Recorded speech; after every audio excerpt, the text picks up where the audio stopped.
Hello. My friend is over there. She's going to sleep. But I have to film, so bye-bye. Today I read in 2 Kings chapter 18, and there were two verses that got to me. Verse 1 was what verse is that? Verse 3. It's dark.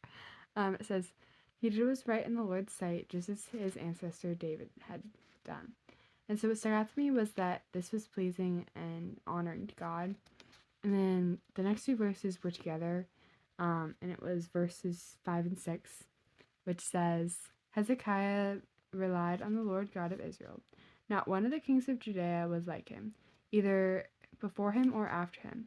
He remained faithful to the Lord and did not turn from following him, but kept the commands the Lord had commanded Moses."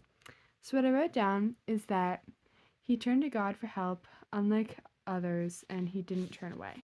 Today is day 37, and the title is Believing Bigger. Sorry. And the title is, the verse is Jeremiah 29:11, which says, "For I know the plans I have for you, declares the Lord, plans to prosper you and not to harm you, plans to give you hope and a future." So what I wrote down is that God has a plan for each of us, but it may not make sense at the time. In the lesson, it talks about how God won't bless you here with what he has for you there. If he gave you your there blessing, you'd never move from here. You'd stay. So what stuck out to me is that if he does not direct us, we'd never move. And then it also talked about he's being a parent. You never learn how to walk unless you take forward steps. And so what stuck out to me, or what I wrote down, is we have to obey so we can grow.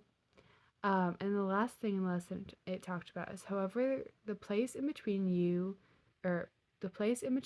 your here and there is an obscure place of transition. So it's never an easy road.